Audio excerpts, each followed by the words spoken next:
Bonjour, bienvenue à toutes et tous pour ce nouveau dimanche en politique. 50 ans après mai 68, la France vit-elle un nouveau printemps de révolte étudiante? En tout cas, la colère gagne les amphis depuis des semaines, bloque les cours et provoque même, chose inédite depuis des décennies, le report de nombreux examens universitaires. Fac sous tension, c'est le thème de notre dimanche en politique et notre invité est au cœur du sujet. C'est Olivier Labou, le président de l'Université de Nantes. Bonjour Olivier Labou. Bonjour. Merci beaucoup d'être avec nous ici pour ce dimanche en politique. On va commencer ensemble avec des images tournées par nos équipes. C'était en début de semaine, lundi, à Nantes, devant la salle de la Trocardière où les examens une partie des examens avait été délocalisée. Des étudiants, on le voit sur ces images, vous le voyez, face à des CRS. Que vous inspirent ces images, Olivier Labou ? Eh bien, ce sont des conditions qui ne sont pas les meilleures conditions pour composer, pour passer des examens. J'ai voulu sécuriser, dans la de la Trocardière, mais dans d'autres lieux également, le fait que ceux qui voulaient passer les examens puissent le faire dans les meilleures conditions, c'est-à-dire que nous avions l'information de blocage, c'est-à-dire que certains voulaient empêcher des examens des étudiants de passer leurs examens. Donc, nous avons commencé par accueillir les étudiants, et puis dès lors qu'il y a eu blocage physique, comme je m'y étais engagé, j'ai fait intervenir les forces de l'ordre de manière à éviter que ces examens ne se passent pas. Et on a vu que c'était plus compliqué qu'on pouvait l'imaginer par la suite au cours de cette semaine. Des CRS face à des étudiants, ça vous inspire de la colère? Ça vous inspire un sentiment de gâchis? De la colère certainement, parce que pour en arriver là, il faut arriver à plusieurs semaines de tension, de violence. Il faut savoir que depuis plusieurs semaines, voire plusieurs mois, nous avons sur le campus des situations qui sont inacceptables. Des menaces de personnel, des intimidations, des blocages, des dégradations de biens publics. Des cours suspendus. Des cours suspendus, mais des cours suspendus, ça relève d'un blocage des bâtiments. Ça, c'est un mode d'action. Que des étudiants soient contre une loi, c'est leur droit le plus respectable. Qu'il y ait un blocage des bâtiments, c'est un mode d'action qui est à mes yeux contre-productif. L'université par nature, elle est ouverte. C'est un lieu de débat, c'est un lieu où on doit pouvoir échanger sur tous les sujets. Je pense que c'est une faute symbolique majeure que de bloquer l'université qui par nature est ouverte depuis la nuit des temps. Alors on précise quand même qu'une très grande partie des examens à l'université de Nantes, le chiffre est difficile, mais au moins plus de 90% ont pu avoir lieu, qu'une partie ont donc été reportés. Cela concerne des examens en sciences humaines, également en lettres. Et on va voir d'ailleurs au cours de cette émission de notre dimanche en politique comment finalement vous allez évaluer ces étudiants qui n'ont pas pu plancher sur leurs examens. Mais auparavant, je vous propose d'écouter ensemble ceux et celles qui sont concernés, ces étudiants qui passaient donc leurs examens cette semaine à Nantes et qui pour certains n'ont pas pu ou pas voulu rendre leur copie. Je suis pour les revendications aussi, mais après de là à tout bloquer, c'est peut-être pas forcément nécessaire. Enfin, je sais pas. On verra bien ce qui se passe. Je n'y suis pas allé parce que j'étais choqué. J'ai vu des étudiants se faire frapper, se faire repousser vraiment violemment. Je trouve ça inadmissible de nous obliger à passer des examens alors qu'il y a des forces de l'ordre présentes. On ne sait pas ce qui va nous arriver. Moi, je ne suis pas d'accord et ça a été très compliqué. J'ai essayé de composer, mais honnêtement, je pense que ma note n'aura aucune valeur à l'arrivée. C'est toujours une minorité qui bloque tout. Donc je suis d'accord qu'ils peuvent être contre, mais de là à bloquer, à faire autant, c'est exagéré. Je suis plus stressée par l'examen, par ce qui se passe, parce que je suis plutôt rassurée par la présence des forces de l'ordre en fait, donc ça me gêne pas plus que ça. C'est compliqué de passer un examen dans de telles conditions, mais bon, au moins on peut les passer.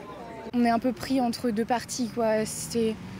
Les CRS, on n'en veut pas non plus sur les campus, mais en même temps, on est quand même rassuré qu'ils soient là.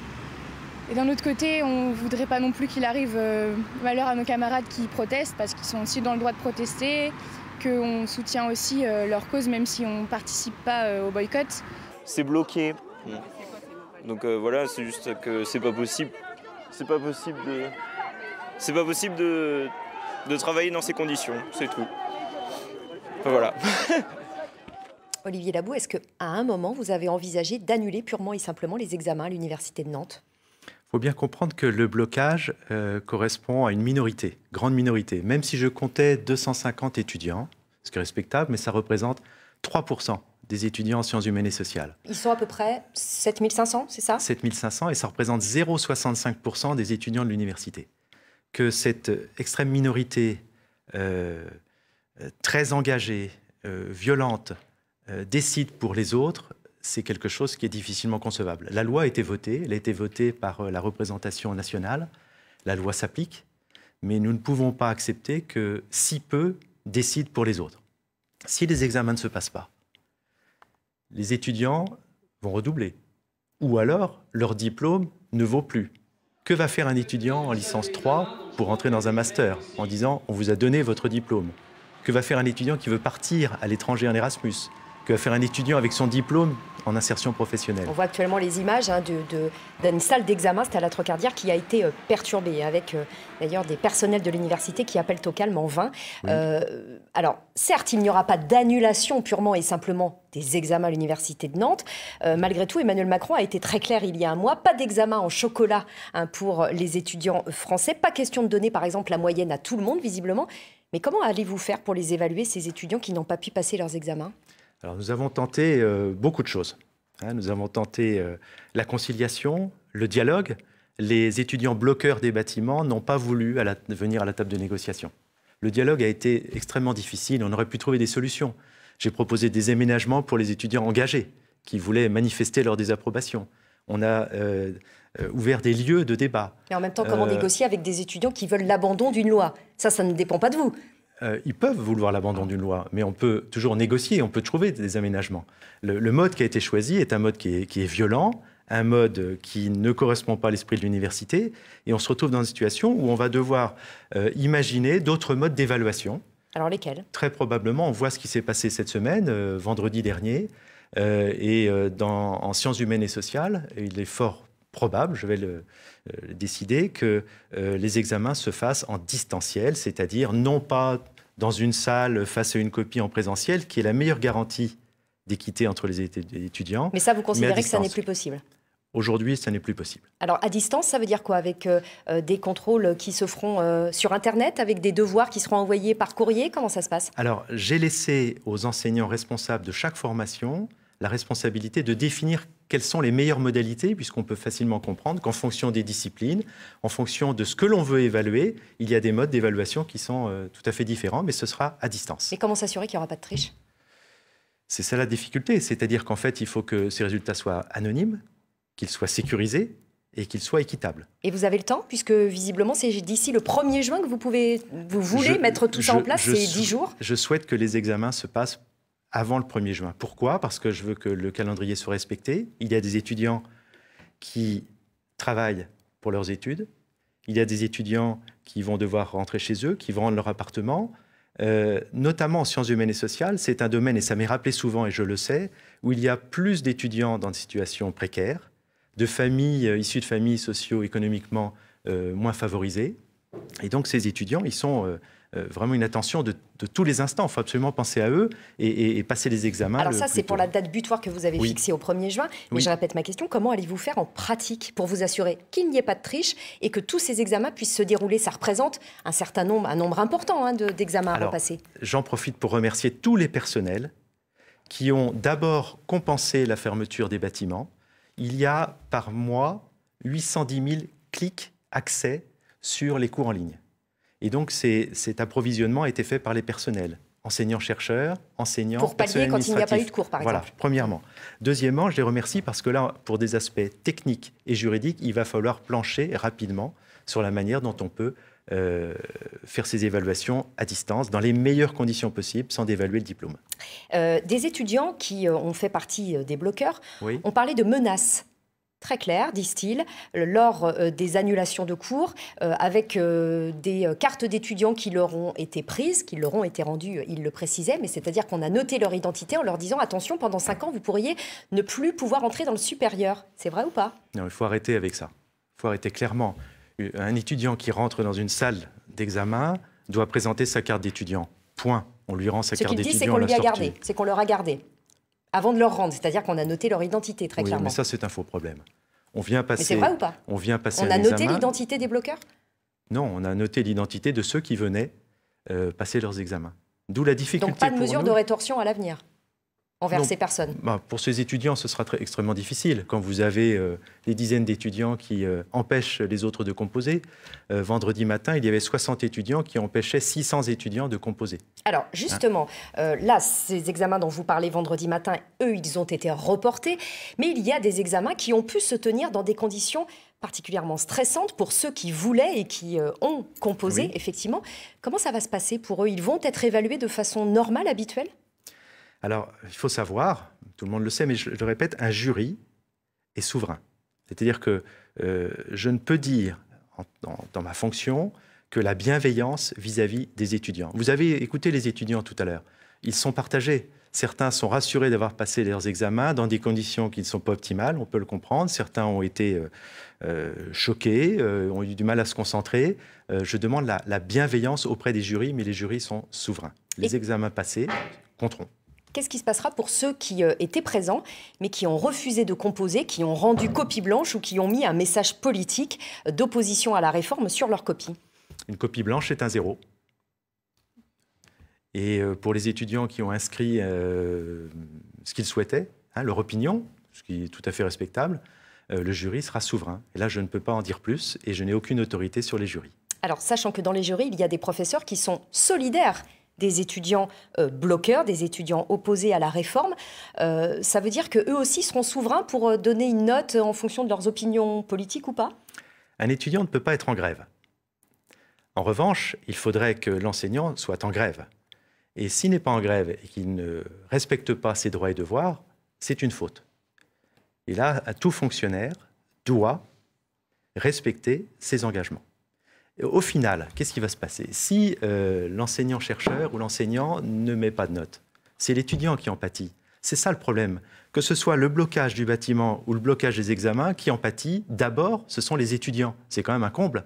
Ces étudiants ne vont pas avoir de reconnaissance de leur diplôme ou pas de diplôme du tout.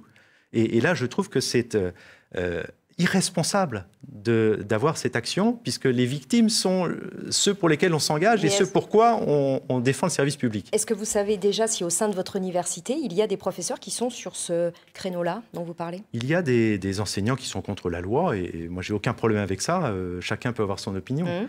En revanche, avoir des actions contre les étudiants en ne respectant pas ses engagements de fonctionnaires, là, je pense qu'il y aura une interrogation particulière de ma part. Vous avez parlé de vendredi, où il s'est passé en fait sur le campus de l'université suite à l'annulation d'une épreuve au SWAPS, des mouvements que vous avez qualifiés d'encerclement de vos personnels, c'est-à-dire des personnels, en gros, dites-vous, qui ont été accompagnés de façon assez musclée par plusieurs dizaines d'étudiants jusqu'au pôle étudiant. Comment sont ces personnels? Est-ce qu'ils sont choqués? Qu'est-ce qui s'est passé en fait? Eh bien, ces personnels étaient dans une halle où les examens avaient lieu et ont été poursuivis. Et devant le pôle étudiant, effectivement, ils ont été encerclés par plusieurs dizaines d'étudiants, mais également des enseignants. Et ces personnels se sont sentis agressés physiquement, menacés, bousculés. Et aujourd'hui, je les pense encore aujourd'hui choqués. Parce que on a franchi un cap là, par rapport à ce qui s'est passé dans la semaine? 2 caps. L'agression physique de ces personnels, qui sont des personnels administratifs dévoués au service public comme personne. Qui sont peut-être contre la réforme, mais qui en tout cas ont fait leur travail. Ils sont dévoués au service public. C'est un service public. Je les ai rencontrés vendredi. Ils étaient extrêmement choqués. Ils s'engagent depuis des semaines pour que tout se passe bien. Et ils sont menacés, y compris par des enseignants-chercheurs. Ça, c'est le 2e cap. Et là, on voit que dans la communauté, il y a des fêlures, des fractures qui seront difficiles à consolider. Il faudra que je sois très, très vigilant pour que tout ceci se consolide. Donc là, on a passé un cap qui est inacceptable. Est-ce qu'il y a eu des dépôts de plainte? Oui. Tout à fait. Dépôt de plainte. Uniquement vendredi ou est-ce qu'il y en a également eu dans la semaine? Depuis le début des événements, à chaque fois que c'est nécessaire, il y a eu dépôt de plainte, enquête judiciaire. Et alors qu'il est, qu'est-ce que ça donne? Elles sont en cours. Pas d'interpellation, pas de garde à vue? Il y a eu une interpellation, une garde à vue, il y a eu des menaces sur des personnels, il y a eu des individus, je ne dirais pas étudiants, puisqu'en fait ils ne sont pas étudiants, qui ont été mis en garde à vue. Est-ce que vous craignez, Olivier Labou, que les futurs recruteurs qui verront le millésime 2018 sur le CV d'un candidat de l'université qui a passé son cursus à l'université de Nantes, eh bien que les recruteurs considèrent que ces diplômes sont sans valeur? C'est tout l'enjeu. C'est tout l'enjeu. Mon premier objectif, c'est de faire en sorte que le diplôme soit reconnu. Donc, sur la base de ce qui a été enseigné, l'évaluation ait lieu. Sinon, effectivement, les étudiants ont une difficulté à pouvoir valoriser ce diplôme. Donc vous nous dites que l'évaluation, elle aura la même valeur que si le concours s'était passé, enfin si l'examen s'était passé de façon classique? Il y a deux choses. S'il n'y a pas d'évaluation, on se donne le diplôme à tout le monde, ça ne vaut rien. Si l'évaluation, elle est sur la base de ce qui a été fait et rattrapé, ça a de la valeur. Pas de contrôle continu? Il y a eu un certain nombre de notes de contrôle continu, oui, mais ça dépend. Mais ce ne sera pas en tout cas la façon de faire de façon générale pour toutes les filières, de garder les notes du contrôle continu. Selon les filières, il y aura les notes de contrôle continu. Si vous voulez, en fonction des disciplines, c'est organisé de manière particulière. Donc je ne peux pas généraliser. Chaque doyen, grosso modo, décidera, mais il pourrait y avoir du contrôle Exactement. continu et du distanciel Voilà. sur Internet. C'est ce que vous nous disiez. Rapidement, il n'y a pas eu d'autres blocages dans les universités de notre région. À Angers, on a discuté. Il y a eu des assemblées générales, mais pas de blocage. Oui. Pourquoi Nantes? C'est une réputation et on se souvient de mai 68 ici. Alors, c'est certainement différent de mai 68, parce qu'en fait, en 68, il n'y a pas eu de blocage. De l'université, en tout cas. Il n'y a pas eu de blocage des universités. Il y a eu occupation d'amphithéâtre. C'est la pratique, ça n'est pas répréhensible d'ailleurs, je l'ai souligné tout à l'heure. Mais il n'y a pas eu de blocage. Pourquoi est-ce qu'il y a un blocage? Il y a un blocage parce qu'il n'y a pas d'engagement. Les lycéens ne se manifestent pas. Les présidents et présidentes d'université, à 85%, ont signé une tribune en disant « on soutient la loi » et les 15% restants la soutiennent avec des réserves. Bien sûr, il faut des moyens, absolument. Mais pourquoi Nantes? C'était ma question. Parce que je pense qu'il y a depuis des années un terreau favorable de contestation. Alors, historiquement, peut-être une rivalité entre Rennes 2 et Nantes. Oui, qui n'a rien à nous envier en termes de mobilisation. Exactement. À Rennes 2, actuellement. Il y a une émulation peut-être entre les uns et les autres. Il y a une histoire aussi à Nantes. Les événements de 68 ont commencé, mais on ne peut pas comparer les deux. Je pense que là, aujourd'hui, on n'a pas de front commun syndical. On a un sentiment qui est beaucoup plus individuel qu'on ne l'avait en 68. On dit certains étudiants manifestent, d'autres pas. La convergence des luttes, elle est toute relative. D'ailleurs, en 68, à part le 13 mai, il n'y a pas eu de temps de convergence que ça. On fait l'émission de dimanche dernier, là, en ce moment. Pardon, j'y étais pas, mais vous auriez pu m'inviter. Mais effectivement, sur mai 68, c'est ce que ça peut nous rappeler. On va avancer quand même dans l'émission pour parler de ce qui nous intéresse aujourd'hui, l'actualité de 2018 dans les universités. S'il y a mobilisation, Olivier Labou, c'est bien sûr parce qu'il y a contestation sur plusieurs points par les bloqueurs. Et on va revenir sur le pourquoi de ce mouvement avec les étudiants. On parle de la loi depuis tout à l'heure. Eh bien, on va la préciser. Cette loi, c'est la loi OR, pour résumer, la loi sur l'orientation et la réussite des étudiants. Elle a été adoptée en mars et elle prévoit deux choses. Dans les filières universitaires où il y aura plus de demandes que de places, une commission des vœux a examiné les acquis de la formation antérieure et les compétences du lycéen avant de l'accepter ou de lui proposer un parcours d'accompagnement, c'est-à-dire une remise à niveau, ou de le placer en attente, c'est-à-dire qu'il est admis sous condition de désistement d'autres élèves. Autrement dit, on évalue si le parcours d'un lycéen est compatible avec l'enseignement universitaire qu'il envisage. Par exemple, si un lycéen de filière littéraire veut partir en sciences ou en médecine, ou un lycéen de filière scientifique veut aller en philo, ça risque de coincer, pour être très clair. Deuxième chose de cette réforme, c'est la suppression du tirage au sort, qui avait eu lieu l'année dernière à l'Université de Nantes. Une réforme qui s'appuie sur Parcoursup, la plateforme en ligne sur laquelle les lycéens ont déposé leurs vœux en mars. Pour vous, Olivier Labou, aucun doute, ces deux réformes, ce sont des bonnes choses pour les lycéens et les étudiants? Alors, il s'agit de la même réforme, si je peux me permettre, la même loi. C'est deux points de la réforme, Parcoursup pour les lycéens et l'orientation. Oui, parce qu'en fait, il y a un continuum entre le lycée et l'université. Moi, je suis pour cette loi. Pourquoi? Parce que ce que nous connaissions auparavant était peu efficace. À peine 30% des nouveaux entrants à l'université réussissaient en L1, qui est un critère. Il y en a d'autres, mais c'est un critère. C'est-à-dire qu'ils passaient en deuxième année. Voilà. 30%. Oui, maximum. Donc, peu efficace. C'était inéquitable parce que le tirage au sort, c'est quelque chose d'incompréhensible. Et puis injuste en ce sens que la machine à déterminisme social n'a jamais été aussi forte.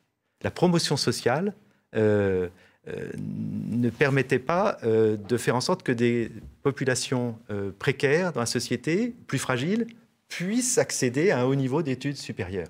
Donc pour ces 3 raisons, il me paraît évident qu'il fallait faire quelque chose. Nous avions en fait 2 situations, le tirage au sort, ou ce que j'ai appelé ici sur ce plateau il y a quelques semaines, une situation de sélection darwinienne. C'est-à-dire qu'on met dans un amphithéâtre, si je caricature un peu, des étudiants qui n'ont pas les cotes pour réussir, ils échouent, tout le monde s'engrosse. Donc là, l'idée, c'est de se dire, vous avez les prérequis, les attendus, tels qu'on les appelle, eh bien, vous êtes bon en sciences, vous allez en sciences, très bien.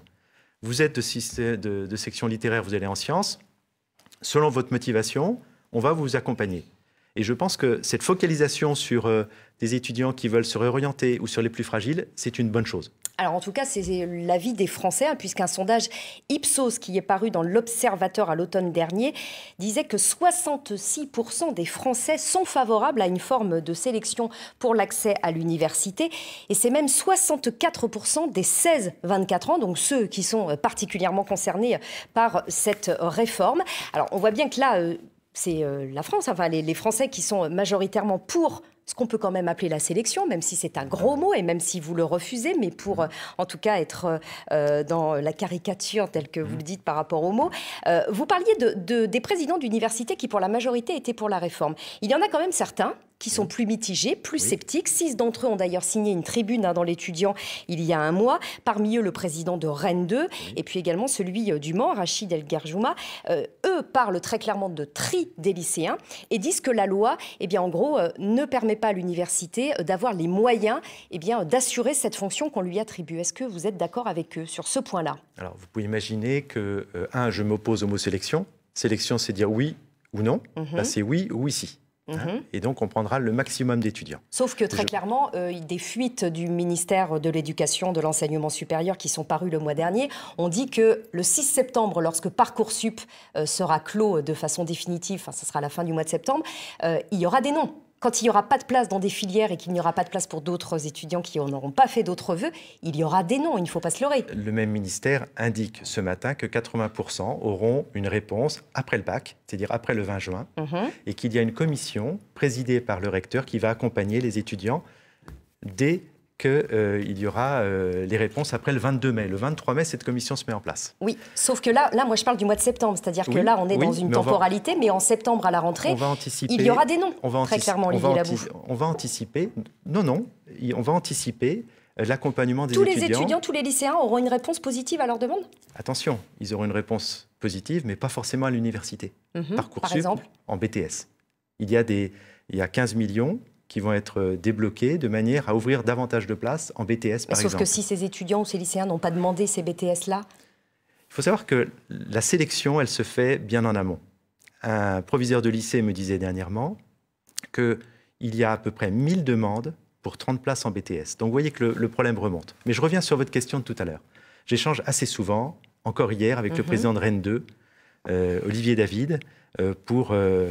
d'abord sympathiser et puis voir quels sont les leviers que l'on peut avancer. Et donc, il a été signataire de cette tribune avec 6 de nos collègues. Sur le fond de la loi, on est d'accord. Il faut faire quelque chose. L'hypocrisie que nous avons connue, il faut la changer. Mais lui, il parle des moyens notamment. Il n'aurait pas assez de moyens à l'université pour assumer sa fonction. Là, je suis complètement d'accord.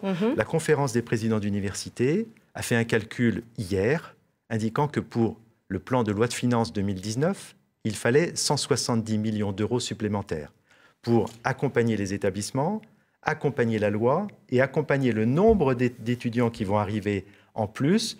En gros, 30 000 étudiants de plus par an, c'est-à-dire l'équivalent d'une université de grande taille au plan national sans aucun moyen supplémentaire. Donc, il faut absolument des moyens. Et alors l'État, vous les débloque? L'État On n'a pas parlé de 175 millions d'euros, c'est 500 millions sur l'ensemble du mandat. On en est loin. On en est loin, mais là, c'est notre bataille. C'est-à-dire que je pense que cette réforme, elle se met en place aujourd'hui. Et les bloqueurs, ils peuvent vous y aider, paradoxalement? Non. Les bloqueurs ne vont pas aider. Ils ont des modes d'action qui sont contre-productifs. Dégrader des lieux publics, agresser, menacer, ça, c'est tout sauf ce qu'il faut pour pouvoir avancer. Il faut mettre cette réforme en place avec les moyens que nous avons. Là où il y a le le plus de demandes. Je pense aux STAPS, sciences et techniques, activités physiques et sportives par exemple. Je pense à la psycho, je pense à langue étrangère appliquée. Il faudra des moyens supplémentaires. Là, nous avons déjà des moyens. Oui. Nous avons déjà Mais des enseignants. ils suffiront pour accueillir tous les étudiants ? Pour l'année prochaine. Il faut continuer à augmenter ces moyens, absolument. Et c'est ce que vous réclamez. Rapidement, puisque l'émission est bientôt terminée, Parcoursup, vous l'avez dit, c'est mardi les premières réponses pour les lycéens. Est-ce qu'il y a des professeurs à l'Université de Nantes qui ont refusé de participer à la commission des vœux ? Oui, tout à fait. Tout à fait. Et la loi rend responsable le président d'université sur la tenue de ces commissions. Qu'est-ce qui s'est passé alors à ce moment-là ? Parce que forcément, il y a eu des vœux. Alors, d'une manière centralisée, nous avons regardé, évalué l'ensemble de ces dossiers, notamment ceux qui posaient réellement problème. Mais vous avez des... Mais vous me confirmez, ça veut dire que toutes les lettres de motivation de tous les lycéens, ça représente des dizaines de milliers de courriers, ont pu être étudiés à l'Université de Nantes ? Nous avons focalisé, parce qu'il s'agit le plus souvent de filières qui ne sont pas en tension. Nous savons à l'avance que nous allons... Mais par exemple en STAPS, où on sait que c'est en tension, tout a été lu ? Là, c'est très particulier. Tout a été lu en STAPS. Mais il y a des endroits, des disciplines où il n'y a pas de tension. Nous savons à l'avance que, modulo quelques-uns, nous allons tous les prendre. Donc là, le problème est assez simple. Donc pour ces commissions, le travail s'est focalisé sur ceux qui étaient dans des situations très particulières. Pensez qu'un bac professionnel a 1 à 3% de chances de succès dans une licence générale.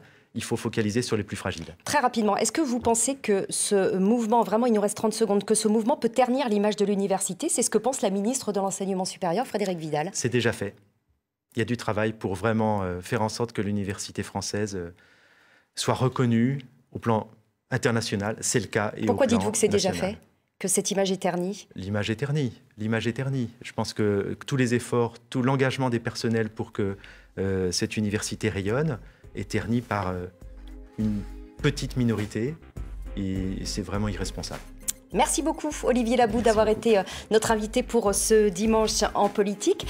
Dans un instant, vous allez retrouver Cathy Collin pour le 12-13. Je vous souhaite à toutes et à tous une excellente journée ensoleillée. Merci à vous.